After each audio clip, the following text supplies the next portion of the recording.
Have you ever watched a cooking show or read a recipe and noticed that the chef calls for kosher salt instead of just regular salt?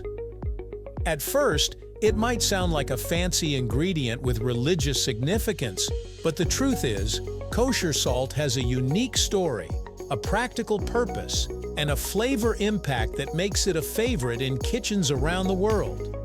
Today we're diving deep into what exactly is kosher salt, how it came to be, and why it's different from that fine white table salt sitting on your dining table. Let's get into it, right here on History of Simple Things.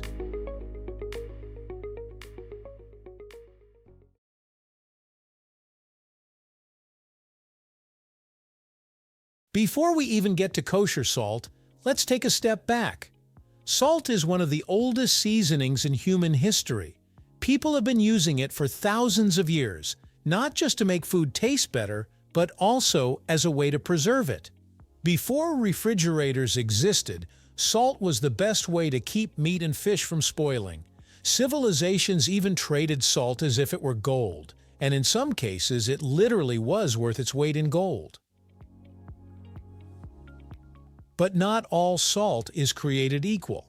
The differences between table salt, sea salt, Himalayan pink salt, and kosher salt are not just about looks. They affect how we cook, how food tastes, and even how food feels in our hands. Kosher salt is a type of coarse-grained salt. Its crystals are larger, lighter, and flakier than regular table salt. When you pick up a pinch, it feels different. It doesn't slip through your fingers as quickly, and it clings in a way that makes it easier to control. That texture is one of the big reasons chefs love it. Now here's the important thing. Kosher salt is not inherently religious. It doesn't mean it's been blessed or certified kosher for religious use. The name kosher salt actually comes from the process of koshering meat, which is a traditional Jewish practice of removing blood from meat before it's eaten. The coarse crystals of this salt made it especially good for drawing out blood during that process, and so it became associated with koshering. Over time, the name stuck, and now we call it kosher salt, even if you're just using it to season French fries. So, what makes kosher salt so different from the little white granules in a salt shaker? First, there's the size of the crystals. Table salt is made of tiny, dense granules that pack tightly together. That makes it very salty by volume. A teaspoon of table salt has way more actual salt in it than a teaspoon of kosher salt simply because it's packed tighter. Second, table salt usually has additives like iodine and anti-caking agents. Iodine was added back in the 1920s to help prevent iodine deficiency in people, which could cause thyroid issues. While it was a big health improvement back then, today we get iodine from many other foods, so it's not as necessary.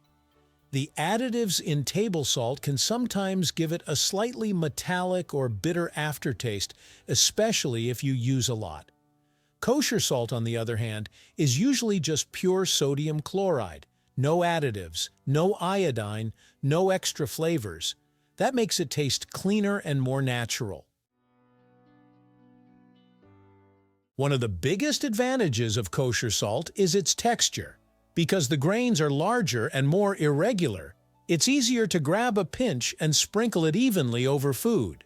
Chefs love this because it gives them more control. When you're seasoning a steak or a salad, you want the salt to spread evenly, not clump in one spot. Kosher salt almost acts like tiny flakes that distribute themselves better. This also means kosher salt dissolves a little differently.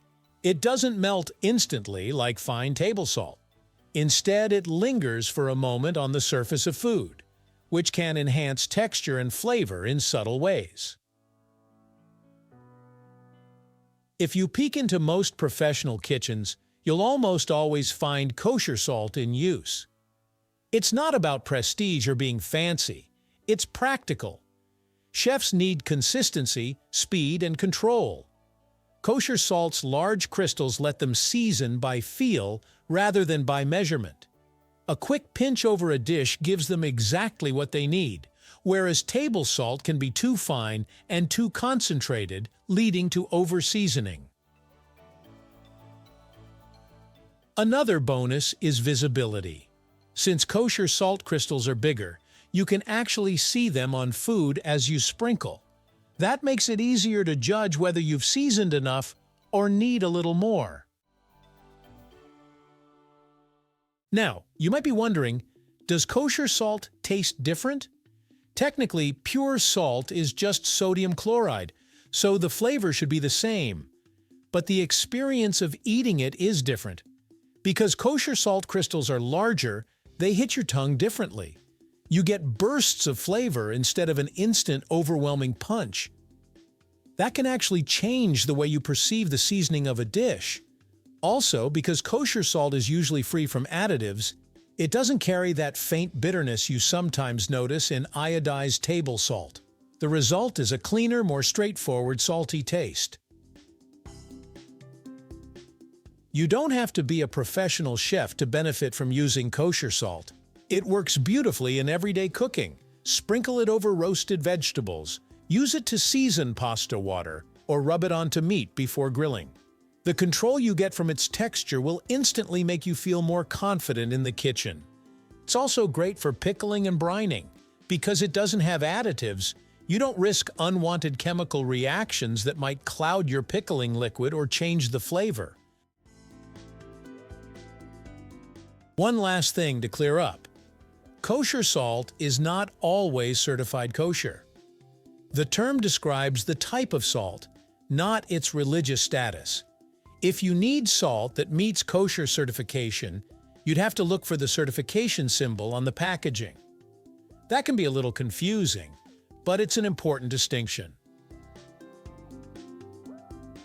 So, what is kosher salt?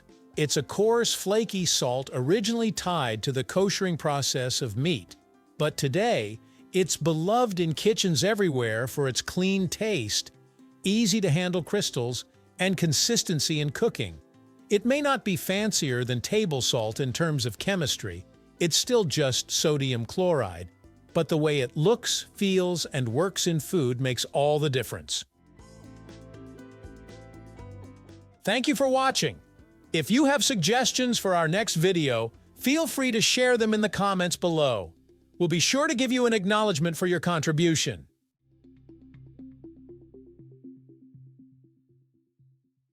If you enjoyed this video, please check out our other bingeable channels.